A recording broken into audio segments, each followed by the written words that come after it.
Good evening, everyone. Welcome to Be Healed Webshow. We are in the fourth week. I believe it's the fourth week of March, March 23rd. And I'm excited to introduce my guest with you on tonight, Miss LaKeysha Hayes. I'm going to bring her into the Be Healed studio. And welcome, Miss LaKeysha Hayes, LaKeysha Hayes. And LaKeysha is the founder as well as clinical director of Key Essentials to Behavior Management, the Kebm model. And Key Essentials, a sensory spot, an applied behavior analysis company. So she's going to break that all down for us. And for those of you that are very much into the social work and aware of special needs and the various requirements and solutions needed for our children to move forward, she's going to be our resident expert for tonight. Again, she services all across Southern California with adult residential, telehealth, clinical. She's meeting the needs. And so I'm really excited to have her. But most importantly, she is a friend as well as an employer of our dear friend and sister, Jackie Fuller. So she comes highly recommended. And I can't wait to jump into this conversation. And as we're saluting and celebrating women in the month of March, it's only fitting to have you on here and to tell you thank you for all the hard work that you do. Jackie let me know that you are amazing. She qualified the statement of saying the work that you do is second to none. The fact that you have such a background of triumph, your story is huge, how you got to where you are. So I'm grateful that you stopped by and stepped in to Be Healed so we can hear more about you as well as the work that you're doing in the community. So I'll post her resume for you. Okay, the girl bad. All right. But let's get into this conversation. Keysha, welcome. How are you doing, my dear? I'm good. Thank you so much for having me on. I appreciate it. Miss Jackie actually has spoken very high of you. So that was one of the first things she said. She was just like, no, I'm supposed to call Camille. And I was like, well, who is Camille? So I did a little research and I was like, oh, okay. Well, that sounds awesome. So I am excited to be on tonight. Well, I appreciate you being here. And so we're going to jump in and I kind of just hit a few pieces of your resume, but tell us what Kebm is all about and how you got into that work. Honestly, I mean, it actually is really interesting how I got into the work. So my company, Kebm, Key Essentials to Behavior Management, is an applied behavior analysis behavioral health program and that we use to make sure that we're working with children and adults with disability. And so how I got into this field, oh my goodness. So it was actually kind of interesting. My godmother, many years, over 20 years now, called me and she said, hey, I was working as a preschool teacher and I was just, plugging along. I had 2 kids and, I thought I was just doing great. And she was just like, hey, you want to come work where I work? And I was like, no, I don't. And she was like, well, why not? I was like, because you work with kids that got traits and you got to change diapers and they got special needs. I'm not about to do that. I'm not about that life. I stick with these little 2-year-olds. That's what I do. I can do that well. And she was like, well, it pays like $12. I was like, wait, hold up. Okay. So in 1990, what was it? Actually, a little bit before 1998, 1999, that's when I got introduced to the world of special education. And I've been there this entire time. I have not left. Awesome. That's a great work. It's a different calling. Like you mentioned, it takes a lot and it can't just be any kind of person. Oh, yeah. So once you got in there back in 98, 99, and was it one child that made you fall in love with the role? Was it a parent? Was it the group? What was it? In all honesty, at that age, I really like working with kids. So that was the biggest thing. It's like, okay, I like working with kids. I love the work that I do. And then once I actually got into it, because what happened when we first started in this field, well, when I first started, I'm sure it was happening way before I got there. But today, the way that it is, kids with special needs, they go to regular school. Well, when I started, they actually had them in like industrial buildings and stuff. And so they would put, these huge buildings together, and they call them PAUs and whatnot. And so if you were, moderate to severe, pretty much you went to the building that housed all the special education. And then if you were more on, moderate to, light, not necessarily having a whole bunch of issues, then you went to the regular school. But as we kind of went on, it just, exploded. So I think for me, it was just fulfilling to have been there. It was one, I was meeting a need. It allowed me time to spend with my children. I didn't have to necessarily work all day. And I was able to go in, I was able to do my job, and I was able to, help out the kids that we were working with. So for me, it was just really fulfilling. I was like, okay, I can do this. Yeah. I mean, not only did you do it, but you're doing it and doing it well. And so let's kind of, go back and learn more about you. Who is LaKeysha Hayes? Well, I am a wife. I am a mother of 6. I'm sorry. And your house is so quiet. I'm confused.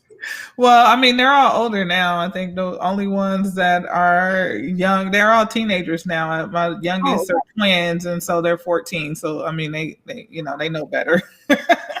I said, hey, I'm going to be on the call, so get ready. And as of right now, I'm a business owner. I'm a friend. One of the things that, I don't often talk about, but I'm also a product of the foster care system.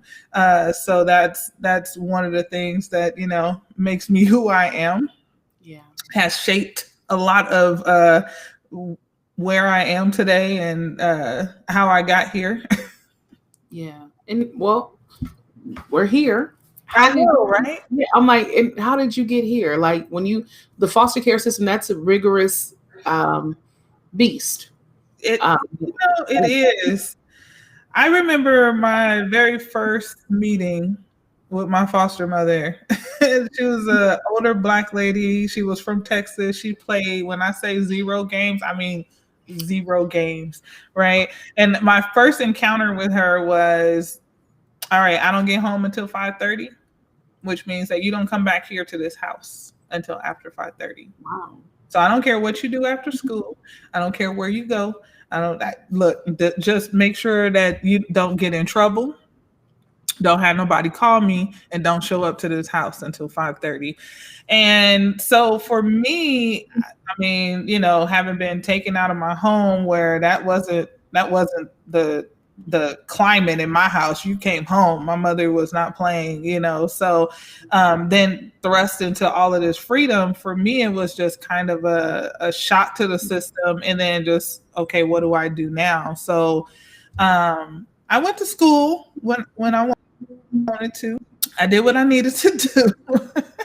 I tell people all the time, I was that girl that I didn't care. I didn't care about nothing. I didn't care about nobody. I just wanted to kind of go in, do what I needed to do, and then get out.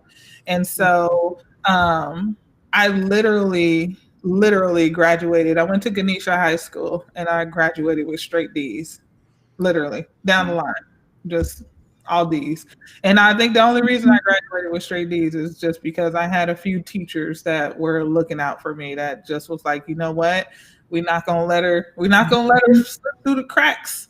And so for them, I am truly grateful, because they are some amazing women that I definitely looked up to and look up to now to say that they honestly saved my life, because I don't know where I'd be right now without them and their, as you know, the older people say, their tutelage.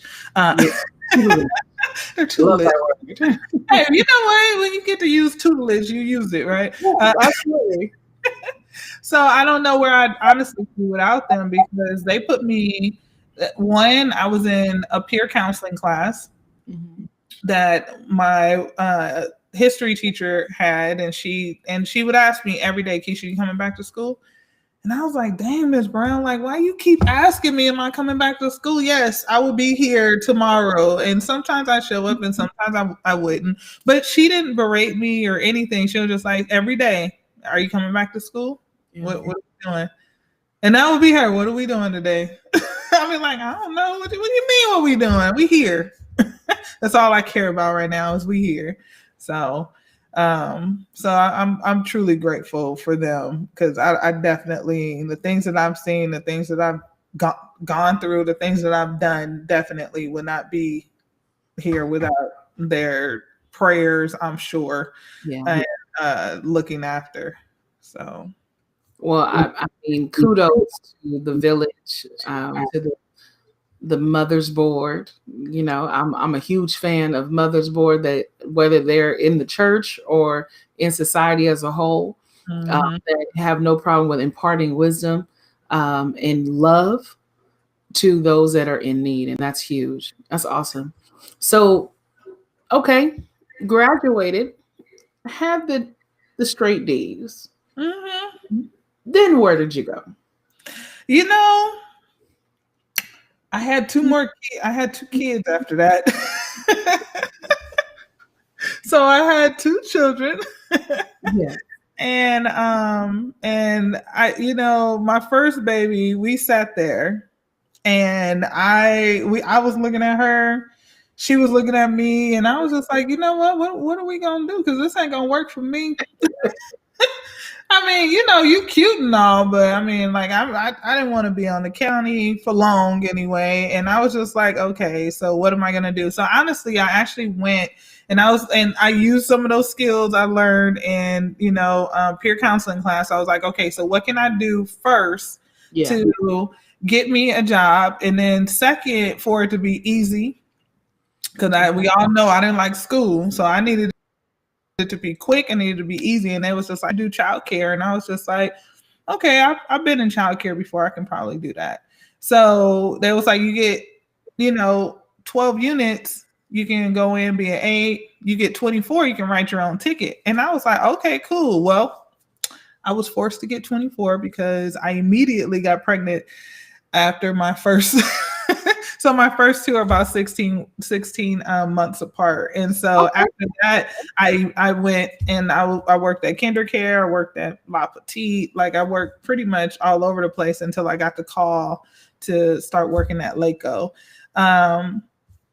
which was, I worked there for a little over 10 years. And within that 10 years, I had 6 kids. So by the time I was 28, I had already had 6 kids. But you got them out the way. That's the good thing. You're done. You're good. Yeah. Are you done? Wait, let me not. Yeah, no, I'm good. No, I'm not. There's no more. I will wait for my grandchildren patiently. Very patient. You guys hear that? Patiently. Slow it down. So I definitely will wait for them patiently. So it was actually kind of interesting because I got married in between this time, and me and my husband, we were trying to figure out, how to make sure that, we can take care of these kids. And so I ended up going back to school, and we had a real hard, long conversation. Just, what are we going to do? What is this going to look like? And so I had to start from the bottom.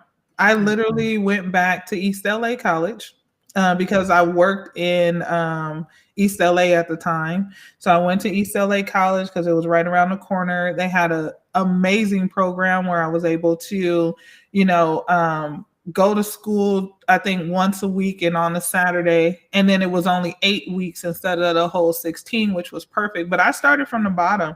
I literally got 0 credits for my English because that's how low that tested.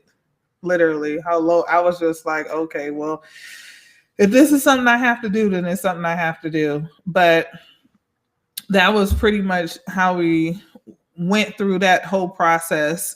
During this time, of course, definitely was not easy. I want to say that, this special lady decided to call social services on us. I've never drank, never. I can't say I never drank. I don't know why I said that. I've never smoked. I don't drink. I've tasted liquor, but never drank. But yeah, this lady decided to call social services on us. So we had to deal with that amongst me going to school, amongst me working, and then my husband working.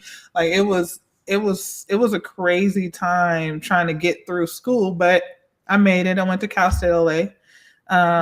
I wanted to be a speech pathologist because, if you know me, I don't really want to be around people like that. Yeah. I like you. We cool. But just over there. Just over there. I was the one that was just like, hey, so she's a hard worker, but she don't like to listen. Okay. That was me. So I was like, okay. So I need to do something where I can be on my own. I can do what I want to do. Autonomous. Yeah, it's very much autonomy. Yeah. So I said, I'm going to be a speech pathologist. Well, I went to Cal State LA and with 6 kids, getting a 4.0, it was not in my bag. That was never my goal. I just wanted to make it through. And so I ended up finishing my degree in communication disorders. However, in order to be a speech pathologist, you have to be smart, like 4.0 and higher. And I was just like, yeah, this is cool. I just need to finish. So honestly, I was walking through, I said, okay, well, what do I do? Research. I was like, okay, well, I've been in schools my entire life. I'll just be a resource teacher, right? I knew special ed. This is perfect. It's in my bag. I was always going to stay within the school realm. And then, so I was like, okay, I'll be a resource teacher. Turned around and I went to the mall, actually Tyler Mall over in Riverside. Yeah. And I was walking through the mall and the guy stopped and he was like, hey, do you know that you can become a teacher? You can get your Master of Arts in Teaching and then you can be a Bcba. And I was just like, first of all, what is a Bcba? Right. And what is ABA? Mm-hmm. And so I've been in school for a long time and never heard none of those titles. And so I was like, okay. And I went home, I looked it up. I looked up a board certified behavior analyst. And I was like, okay, it's 150% growth. 150% growth when I started. And so I was like, okay, this might work out. So then when I started learning about it, I was like, oh, y'all got to be kidding. So y'all gonna pay me to do what I've been doing my entire life. Yes. Cool. So when I learned about it, so I had my Master of Arts in Teaching with specialization in applied behavior analysis. And really all that means is I work with children and adults and individuals on behaviors that they would like to change that are considered socially significant to them. Right. Okay. When we talk about socially significant, we're talking about things that matter to you and the people that are around you. Okay. Right. And that's basically what I do. So if we are, let's say we're all, have you been walking in the mall, right? And on one side of the lane, people are going this way. And on the other side, the people are going this way. Right. So you know how, so what do you do in that instance? Do you cross over here or do you cross over there going the opposite way? Typically not, right? You follow the rules. Right. So I was like, because of COVID, I haven't been to the mall in a long time. I don't know how to answer this question. It's so much easier online when I just click and shop. It is. I agree. But when you do go back, it's those kind of behaviors. It's not necessarily running, but walking. Okay. Right. So all of those different things play into what we consider socially significant. And so as we're looking at, behavior as a whole, then we want to make sure that we are all following, the mass majority of the the rules that we're given, right? And it's okay to be a little different, but it's not okay to be just completely and utterly different. And so we work on things that matter to the individual and their families. And so that's one of the things. So from the time that I started, it's actually kind of interesting. I started my at East LA in 2009. 2009. I finished my bachelor's degree in 2012. I finished my master's degree in 2013. Awesome. So yes. And then I went and I tested. And now in 2016, I decided I was going to open up my own business. I am now a board certified behavior analyst. In 2017, I launched Key Essentials to Behavior Management. That's beautiful. I'm just going to stop and give a round of applause on that, because one, going through all that you experienced in your childhood. And I heard you say you went from being at home with your birth mom to being put into a foster care system. Yes. So clearly there was some challenges that caused that to be. Mm-hmm. And then knowing that the ecosystem that you once were in is completely different from the ecosystem that you became. School became nothing, just something to do. But you had God provided refuge for you in school, a hiding place, so that's another thing. He gave you that hiding place. Yes, you graduated with enough to complete, and then doors open. Yes, you have children. Yes, you were able to marry, but you continue to pursue. Yeah. You didn't stop. You didn't say, this isn't going to work, or I'm not going to work, or I give up. You went forward. And not only did you go forward, you had a whole life, AA, bachelor's, master's, and now board certified running your own thing. Yeah. What? Yeah.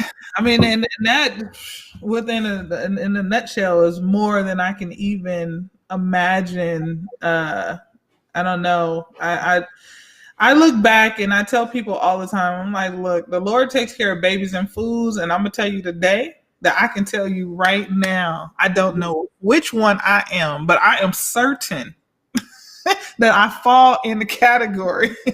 I was like, because there's no way with the things that I've done, the things that I've witnessed, the things that I've experienced over my life, there's no possible way somebody would be like, oh, okay, she did that.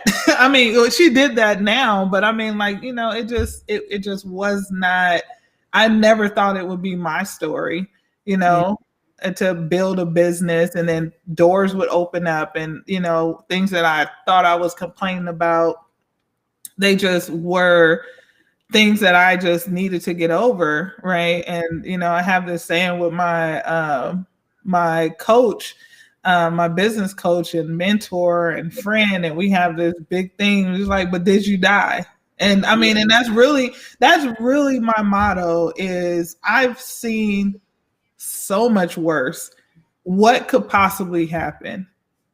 And I'm still here. So let's just keep moving. So, and that's just kind of how I've seen it. It's just, I've just kept moving and moving and moving. And what's next? Okay. So I'm going to put a nickel on the record for a moment, and we're going to spin that track for a second, if you don't mind. That is fine. All right. So a couple words that you said that clicked to me. You said more than I could ever imagine. And I have been circling around in my heart the scripture, 1 Corinthians 2:9, I believe, when eyes haven't seen and ears haven't heard, neither has it entered in the hearts of men the good things that God has in store for those who love him. That hits home.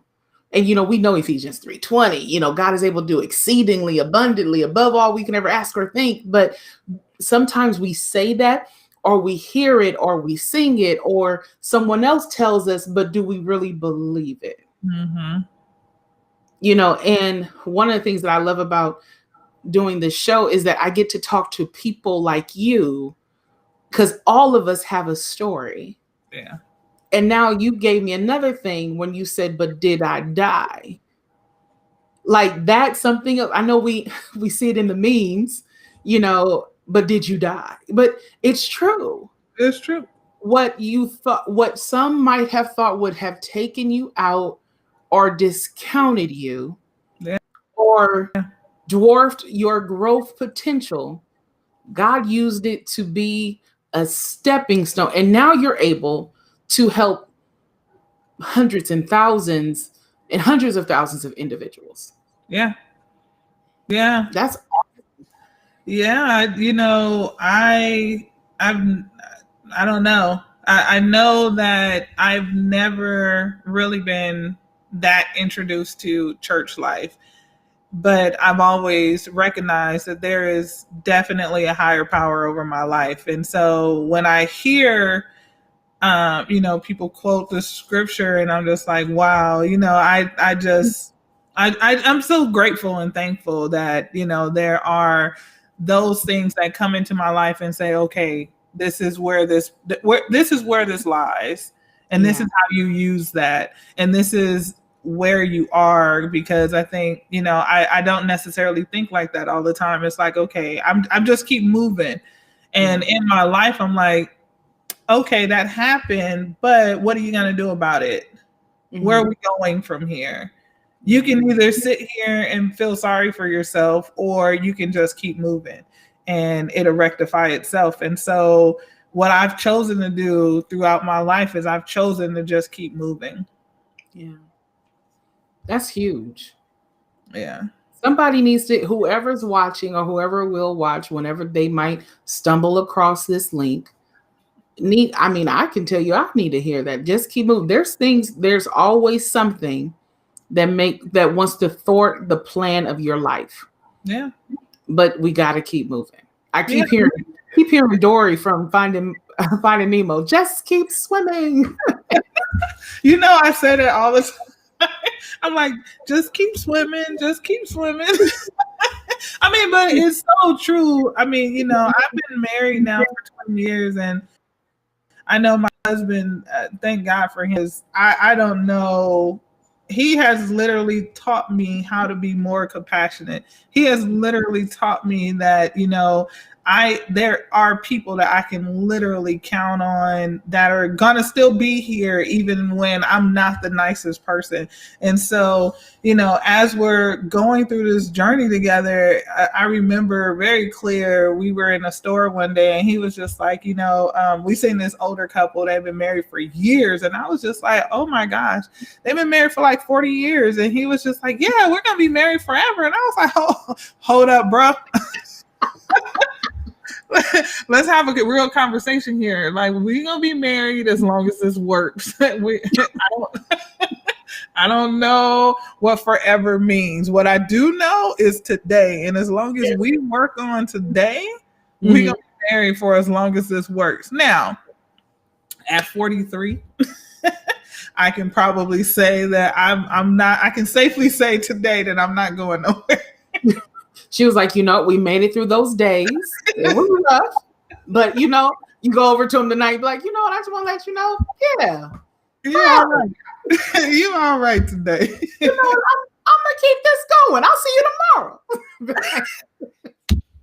That is literally my motto. I'm just like, nope, as long as we make it work, it's going to work. But I also feel like I do that in my regular life, too. It's like, as long as we can figure out, because, one of the things I had to learn early on is you teach people how to treat you. Yes. And if I am teaching you how to treat me, then I need to stop, recognize that what I don't like about this situation, and I do the changing. Not you. I have to do the changing, because it's not about the other person. It's about me. And so that's one of the things that I've definitely learned throughout the years is, okay, well, what am I doing right now to say that this behavior is okay? Do I need to continue to do more of that because I really like this? Or do I need to stop because this is not working for me? And so what ABA has allowed me to do is break down that task of figuring out what's going on, and then be able to put in a plan for what I do want. Awesome. Now, gonna pause right here. What are some examples that you can give myself and the listeners that they can try at home to identify in that exercise? What are something that they can do? So that's a really good question. Look, you almost got me. So in that exercise is, you know how you're just feeling down and you don't really know why. And so it's really just stopping, writing down the things that you like about that situation, what you don't like about that situation. And then another third column is, what would I want to change? Okay. Right. So how am I feeling right now? What don't I like about how I feel right now? And what do I want? What would change look like for me? Okay. And so if you're able to do that, then you can then start to make the change of what you want, because now you have a clear view of where you want to go. Okay. So, because this, what you're saying applies to everything. Absolutely. It's not just, I think sometimes we are, as finite individuals, we become very boxed. Mm-hmm. And we think that sounds like marriage. Oh no, that sounds like relationship. Oh no, that sounds like work. No, it's life. It's behavior. And right. When we talk about behavior is anything that a person does. Okay. Right? Anything that you can physically see, anything that you can physically do, that is behavior. And so that's the most wonderful thing about, behavior analysis, is we're analyzing the behavior. So if you take your feelings out of it, if you take, all of the other stuff that comes with the behavior out of it, and we just strictly look at and we just break down the behavior, now we start looking at what's considered the function. So why is this behavior happening? Right? What's what we call, reinforcing this behavior and or punishing this behavior. So I don't want to get it too deep, but we are always looking at the consequences of what's happening within this behavior. So let's just say dieting, for example, right? Because I don't want to diet. I don't know about anybody else. I've been in quarantine and I absolutely love my quarantine life. Right. Like, it's safe in here. It's super safe, and I don't really want to leave, but I got to put my jeans on.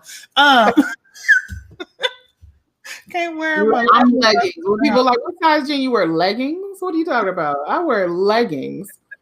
Stretch that thing, honey. Okay. So if we're taking dieting to effect, then it's about the small changes, right? You just don't throw yourself into a diet. Let's figure out what it is that's happening. What don't I like about what's happening? And then what I like to see happen. And then let's start making a plan to put those things. So one of the things that I've done, especially with dieting, is, not dieting per se, but I went to the doctor, I think a few years ago, and she was like, hey, you like almost diabetic. And I was just like, oh no, I don't think I want that. Not at 40. Like, that's not what I want. So right. I was like, okay, what can I do that's not going to, one, throw me back into a full set of, I do what I want. Because, if anybody knows me, I'm going to tell you all the time, I do what I want. I eat what I want. I do what I want. I wear what I want. And I've been saying that since I was a kid. And so I was like, okay, I'm going to do what I want kind of person. So how can I kind of not necessarily trick myself, but make sure that I have the best, outcome? So what I did was I cut down the carbs. And the way that I did that is, okay, I can have carbs maybe once a week. Mm-hmm. And then maybe I do have, if I want rice or something, then I'll do, what is it? Wheat rice? What is that rice called? Brown rice? Brown rice. I'm like, whatever it is, it ain't good. Not unless you add some butter and some, right. that makes it just white rice with tan. Like now it's just tanned white rice. That's all you did. Right. So the brown rice, you figure out a way, get you some chicken broth, right? So you just have to make sure that you take the steps and not just go, just all in, right? Yeah. I'm just going to go exercise 5 days a week and now you can't hardly walk. Right. And that's not going to work for you. And then you're going to stop. So it's about breaking down the skill that you want and then slowly building it up to what you do want. Again, I have to pause for the cause. Okay. Because what you're saying is so huge. I'm instructional designer by trade. And one of the things that we used to say is, we have to change when we're creating curriculum. We have to change behavior to change results. Yes. And when I think about that, modifying a behavior, but you're saying instead of trying to modify the other person's behavior, modify my behavior in whatever the situation is. Absolutely. Okay. I'm not going to go into, this is not going to be a counseling session right now, but I'm going to be transparent. I'm going to be transparent enough because that's what I believe. That I don't know if Jackie told you, but this is all about transparency and honesty. One of the things that I've noticed in my life as I've grown and matured, I'm the baby of the bunch. So how they say birth orders and whatnot, being the youngest child, whatever. I don't care what they say. I'm not spoiled. I'm loved. But I do believe that being emotionally charged, I'm an emotionally charged person. I've learned over the years, and I'm yet learning, that I have to modify my take on something. Mm-hmm. And I did not think that was true until, as you and I are talking, I'm saying, I'm thinking about all the situations where I used to react one way, but over the years, my reaction changed, and I'm realizing it was never the other person's job to change. Never. It was mine. Yep. Yeah. Because you teach people how to treat you. So if you don't like it, then there has to be something that you're doing to say that this behavior is okay. Okay, so then let's do another exercise that the people at home can try. Yes. What is an exercise that you would recommend without, either way, they're going to need to call you. I'm going to have to put up your information in a few minutes so they can book appointments with you, maybe even myself. But what is an activity they can try for themselves on managing how, or having the introduction statement to someone so they can set the tone of, this is how I want to be treated. Let me give an example because I said a lot of words. Some people don't know how to state or demand our request for their treatment to be a certain way. What do you say for those individuals, or recommend rather? What we don't really like to talk about is boundaries. Right? Because what you're asking is, how do I set appropriate boundaries? Well, those appropriate boundaries don't mean that you set those appropriate boundaries for other people. You set those appropriate boundaries for yourself. Good God from on high. Okay.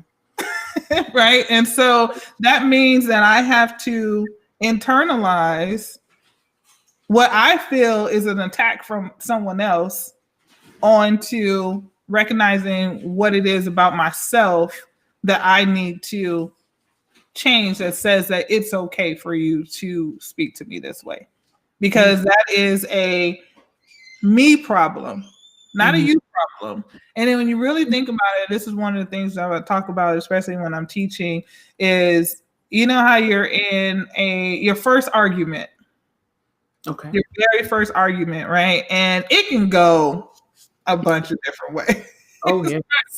It just really just depends on how you handle it. But that very first argument is going to make and teach the next person how to treat you. So if You get into an argument and you just start cursing, and then you start cursing back, then now you've said it's okay. It's okay if we curse at each other. Okay. Because that is the level that you have established. Now, they start cursing and then you're like, hold up. I don't get down like that. So until we can have calmer heads and have a real conversation, now we can, and then come back to the conversation. Now you have stopped the behavior that you don't want. Yeah. Right. And so a lot of it is recognizing where you are. Right. Because I can't set your boundaries for you. Right. We can talk about it. We can figure out where you want to go. We can establish some boundaries for you. But the whole point is you have to recognize that it's a problem for you. So the first, it's like that old alcohol saying is the first step is to admit you have a problem.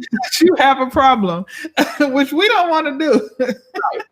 But that is the first step, is admitting that you have a problem. And what is that problem doing? How is it serving you? Yeah. How is it reinforcing you?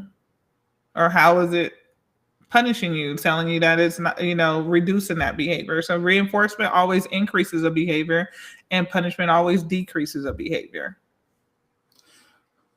Reinforcement. So, you said reinforcement increases a behavior. Okay. And punishment decreases a behavior. Now, neither are good and neither are bad, but reinforcement increases that behavior, which means that I'm maybe adding to something or taking away something, and it still increases the behavior. So I'll give you an example. You punish your kid, you take away your, PlayStation, but the behavior never goes away. Okay. So if we're thinking that punishment decreases a problem, and this is where applied behavior analysis comes into play, right? If we think I put him on punishment, so that should have taught him a lesson. Yeah, it should have taught him a lesson, right? That means that he should go back. He should start doing his work. That means that, he's going to be a whole lot nicer to me. That means that we gonna be on the straight and narrow, and then all of a sudden it backfires on you, and that person does not do better in school. It does not make your relationship better. Then that in itself, right? The behavior of taking away the PlayStation was not a punishing. It was not a punisher. It was actually a reinforcer. It either increased or stayed the same. So okay. She's like, yes. Yeah. Okay. I'm getting it, because I have all these scenarios. Okay. So so you thought it was punishment, but it just reinforced. That's why I don't listen to you, mom, dad, whatever, aunt, uncle, grandpa. Or let's use it. I'm going to just run down some husband and wife. Yo, you ain't sleeping in here. You sleeping on the couch. Yeah. Well, that's why I'm texting so-and-so. Yes. Okay. This is good. Good answer. Okay. Yes. And that's why behavior analysis is so cool, because you can use it across every facet of life. Every facet of life. Now, it makes it a little, I work with kids and adults that have disabilities. And so we go in and we do the assessment, and then we figure out what the function of the behavior is, right? And so when we talk about the function, we talk about why. Why is the behavior happening? So there's 4 different reasons why a behavior happens. 1 is for access to attention. Access to attention. Okay. I'm right. I'm sorry. I'm taking notes tonight. This is serious. Access to attention. Right. The second one is access to a tangible. That's anything that you can touch. Right. I want tangible. Okay. A person, a thing, a water bottle. I want access to it. The third one is either escape or avoidance. Escape or avoidance. Okay. And then the last one is sensory. And that's the sensory. And that's anything intrinsic. Intrinsic. Intrinsic. Right. So you know how you have an itch and you scratch it. Nobody else knows you have an itch. You feel it. It's something internal. Right. Okay. So that's it's my motivator. It's something your that motivator. Mhm. Yes. Yes. So those are the whys. So the good thing about, and look here we go in a segue back to the sensory spot. Yes. You see that? You see how I did that? So the sensory spot then provides those intrinsic feeling, like the swinging on a swing. You know, maybe you need to have something heavy on you, and so therefore it provides the comfort level that you get. So you know, like those weighted blankets. All of those sensory inputs, whether it be sound, whether it be touch, whether it be taste, all of those things is what the sensory spot does for individuals that need that sensory input. Then you're able to get that feeling, which is why people go to, you know, the Magic Mountain. They want to ride on that ride, right? They like that feeling of going down. Okay, you said Magic Mountain, but I'm like, this is why people be going to strip clubs. Yes. This is why people be going to Vegas. Like, like you talking about people with disability. I think we all disabled. How about that?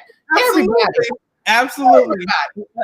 We are all on the spectrum somewhere. Okay. Everywhere. And it could be used. That's the lovely thing about behavior is we can use this all over the place. Like I was just talking to I did a parent training and we were talking about a sensory diet, right? And people are just like, a sensory diet, like what is that? So basically it's just a schedule of things that you're going to do for yourself to make sure that internally that you feel good, that reinforces your behavior. So whether it be a time clock, right? Whether it be that you sit, you know how those people go out and sit out on the porch and swing? Yes.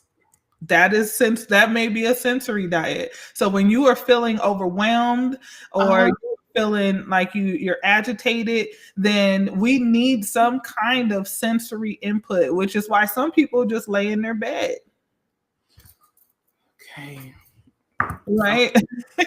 So and until you can, you know, figure out what it is that you need at that time, then you get what you need, and then you get up and then you go on about your business.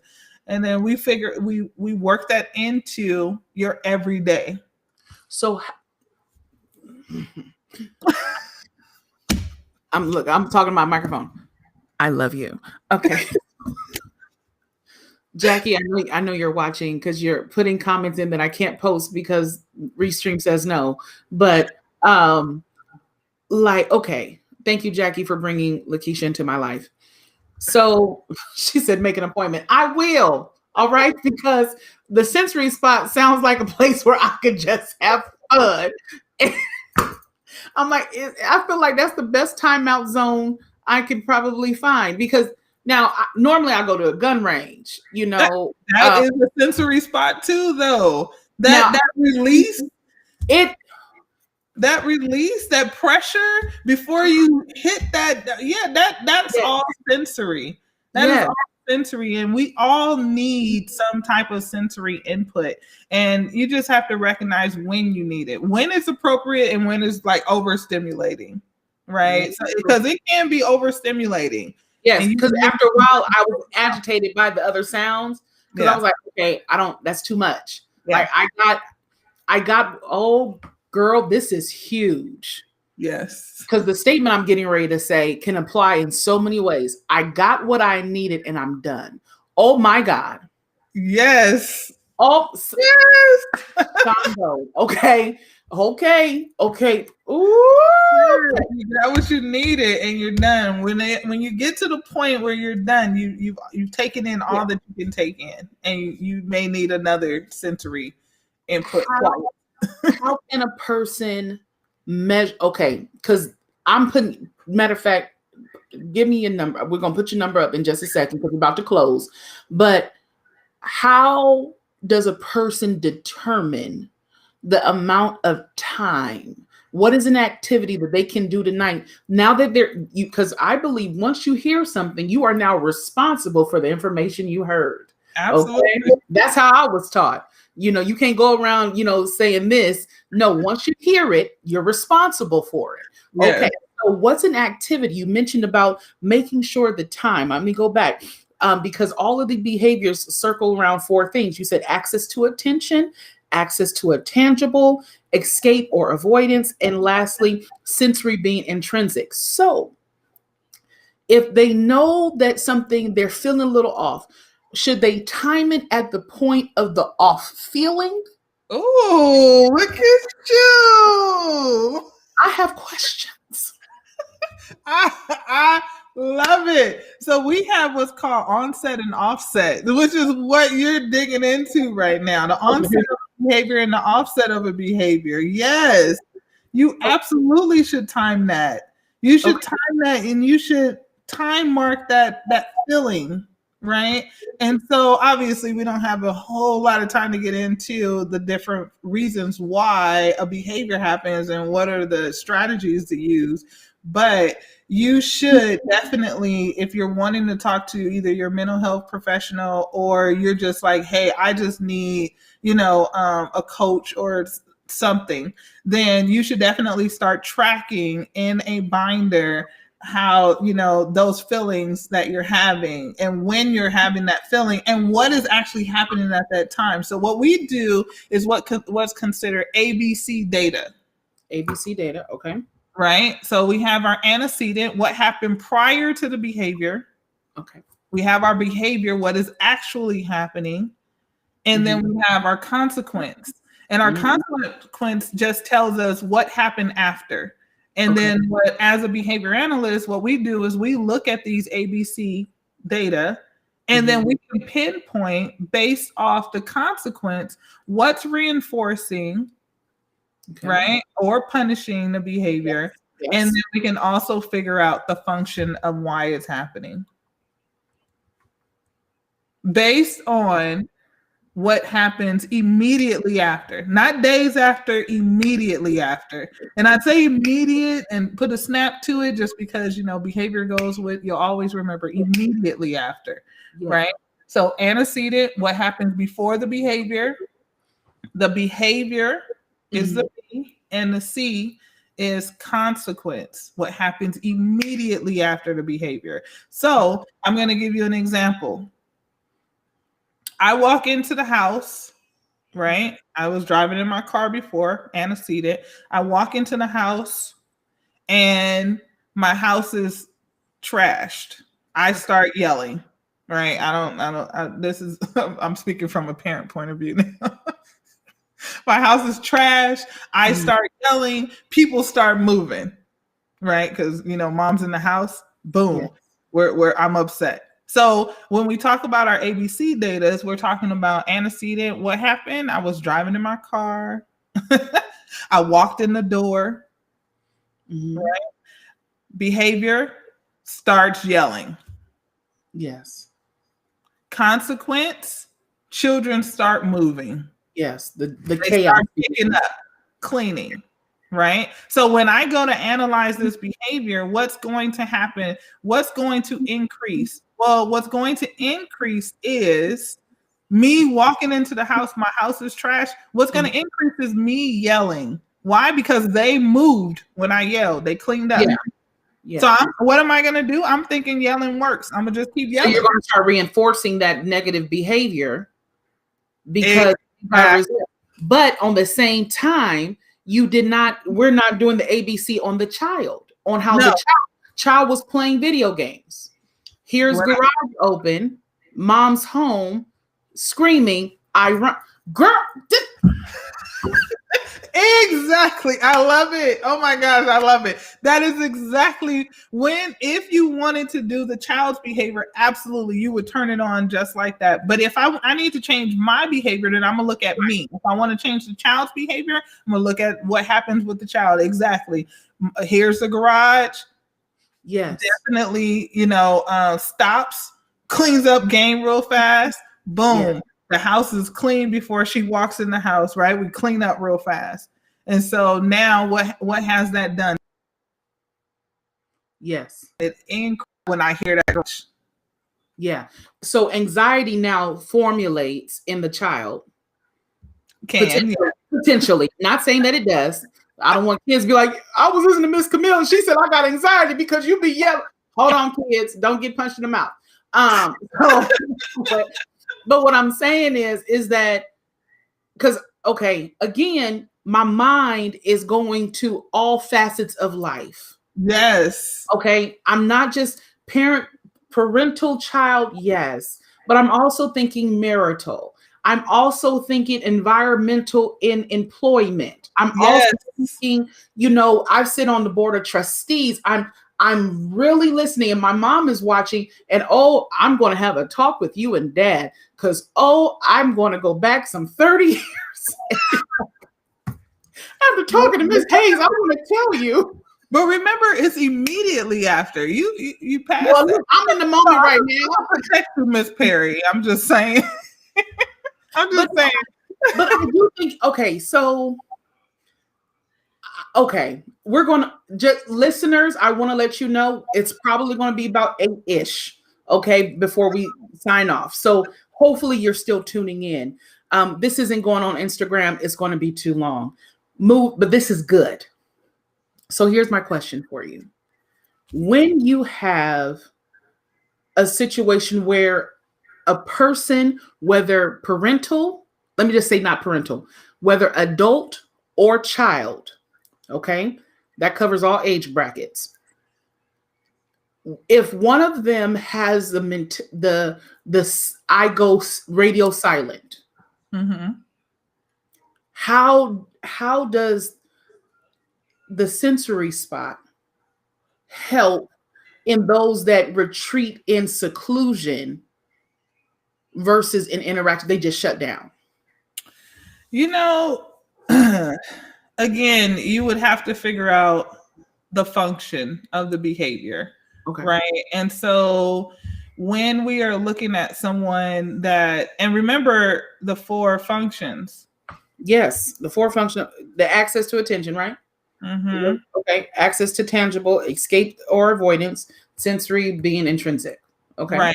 So we'd have to figure out, where are they? Are they going radio silence because they're escaping or avoiding having what's the reason after, right? Okay. So child, you walk into the house, you start yelling, child retreats and doesn't say anything for, the rest of the evening.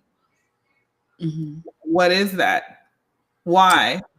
So we're looking at the reasons as to why we're working on this. And so as a behavior analyst, and if we are working on, working with children that have either disabilities or no disabilities, because we do work with ADHD and anxiety and all of those other things, what we do is we try to figure out the reasons as to why, and then we place something in place to build skills and reduce the behavior that you don't want.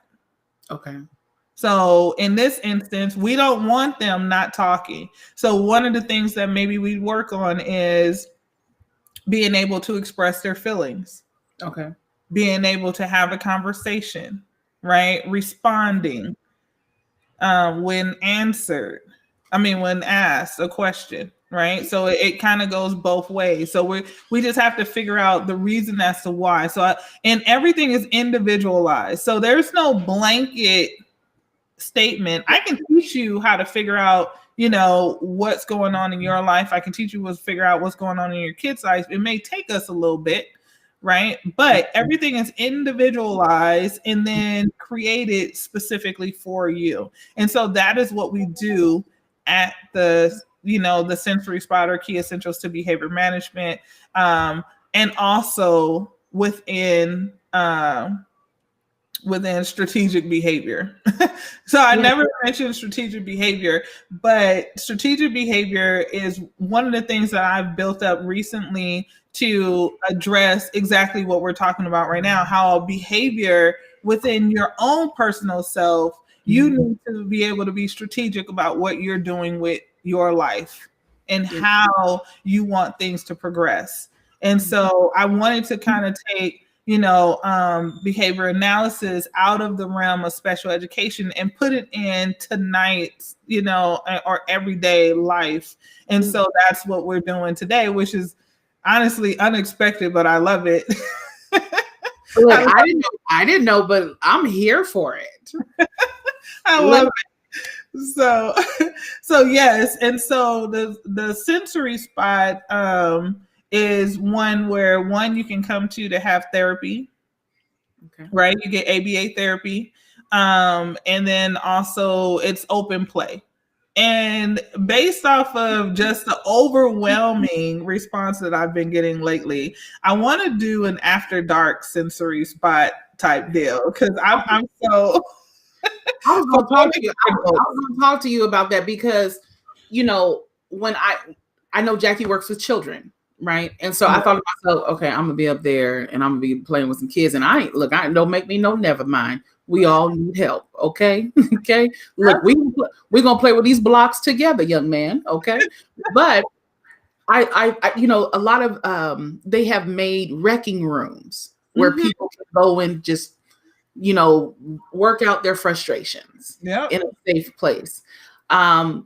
Even a form of that, I believe they incorporated that with escape rooms where people are now like, they would do it as a team challenge where, you know, you would see who rises as a leader and who kind of falls back to be led and all these different things but then collectively we have to balance. And so if you do an after dark, where it caters to your adult audience, I will be there and I will bring some people. Okay. Whether they want it or not, they're going to be like, she put me in the car. We got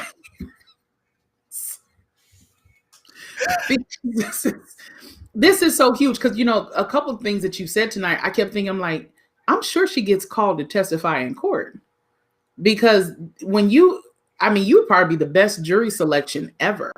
Because you're going to ask questions that most people are going to miss. Right. But you're giving us nuggets tonight for us to challenge ourselves with. Absolutely. And I hope the first activity that you said that people can try from home is making that 3-column. What is happening right now? Yeah. What am I feeling? And what would the change look like? Yeah. The second activity you mentioned was going into this practice mode of taking care of myself. Like it was like a self-care exercise, I believe it was. Yes. Unless I missed it. But I wrote down it was more so about doing something for self, like and figuring out what it is. It was going to the sensory, figuring out what it is that I needed. Yes. But then you also mentioned the reinforcement and punishment, and that was more introspective. Because we're talking about how to get someone to how they can introduce themselves to saying, this is how I want you to treat me. And you were saying that how I respond, even in a conversation, if there's argument and a person begins to curse and I curse back, I now have said that that's okay. Yes. So, okay. All right. You are in agreement. Okay. Just think about it. When we get around older women, older individuals, and they're not cursing, what happens to your behavior? You stop. Come on, modification. Okay. So here's the thing with that. Changing. This is okay. This is transformational, and I'm going to make a commercial for you. That I think that more individuals, right, and not ethnicity based, not sex based, more individuals need to reach out to you. I hope tonight. I really do. I hope tonight someone was moved, not just myself. And I see in the comments, and you probably see as well, that people were moved. But I really hope that they take the additional step to either work out the activities to launch into a conversation with you or any other mental health professional, preferably you, because I want to see what this sensory spot is all about. That's what I want to do. I'm going to go over there, Pomona. Sure will. But I do think that you're challenging us in this pandemic time where pandemonium has really set into our own minds. Yeah. to really step back and say, what is it? Where did that come from? And what do I do next?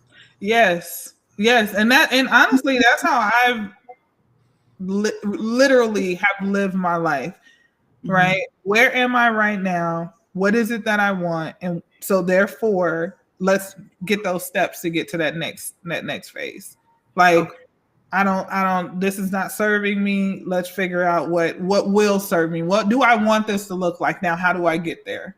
Okay. And that has always been at the forefront of my mind. I want to say that, that teacher, Miss Brown, like she really taught me that. And she taught me the basis of setting goals. But I don't know how I've gotten to the point where I'm able to say, where am I right now? And be able to take that information and break it down to such a minute part, like, of yourself, to say, where am I right now? Like, I mean, just think about it. We all have, we done ate something we ain't supposed to eat. Mm-hmm. And it's the same process. Yeah. Let me go back and trace these steps. Let me go back and figure out what it was. Yeah. Okay, boom. All right. So I don't want to be there no more. Right. So then what does this look like? Yes. So then how do I still get this feeling without getting, how do I still get this intrinsic feeling without having to go through this space? But maybe there's a back door. Maybe there's another way to get there. And so that's literally how I've lived my life. My entire life is, okay, I don't like this feeling. So what do I need to do to change it? Because it's not going, I learned early on, and this is really harsh, but I learned early on not to trust people with my own personal emotions. I am woe out. Okay.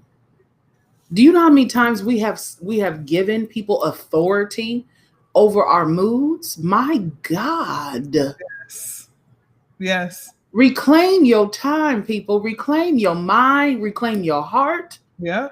And we do that just by looking at what it is that you don't like and where do I want to be. Yeah. And then you change the behavior. If you take time to change the behavior, then you change the outcome. Yes. Because it's still within. No matter what it is, it's still within. It's still within. Okay. I need, do you want them to have your phone number? Do you want an email address, website? So you can either follow me under strategic_behavior on Instagram. Okay. If you would like services, then you can always call the office at Key Essentials to Behavior Management. And that number is area code 909-755-5220. And or you can reach out to us at info@thesensoryspot.net.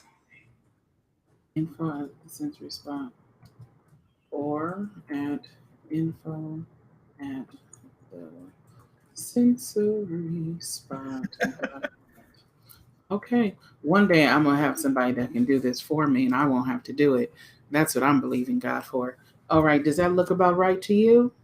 Just about. It's Key Essentials, but it's fine. Okay. Let me fix that. Let me fix it. Yeah, it's Key Essentials. Key Essentials to Behavior Management is my corporation, and then the Sensory Spot is, our clinic location. So if you're needing ABA therapy, or you just want to come by and enjoy the fun, go online and book a time, and we'll see you there. Absolutely. Keysha, I thank you. I thank you. You and I are going to hang on for just a few more minutes. But I'm going to release the group and just and those that are tuning in, whether it's on Facebook or YouTube, I appreciate you. Please.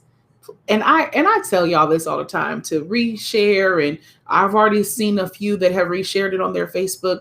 But listen, y'all, tonight, reshare. Okay?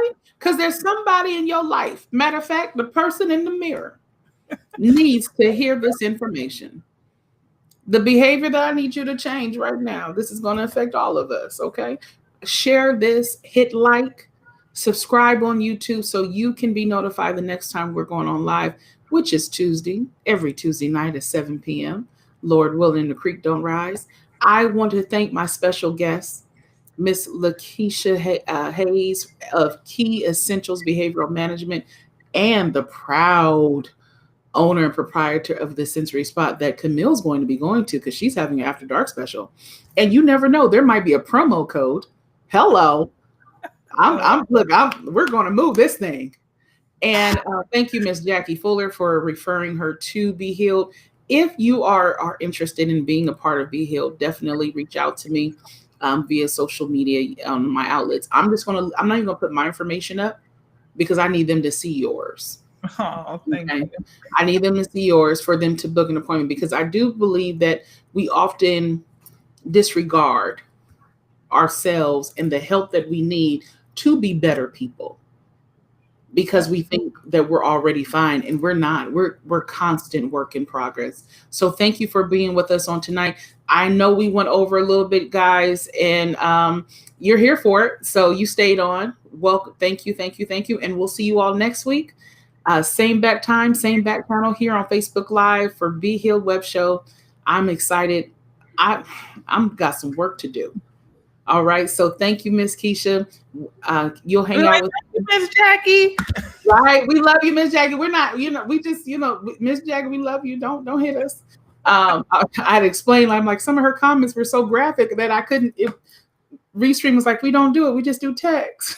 So, but I just want to say thank you once again. And I'll see you all next week at 7 p.m.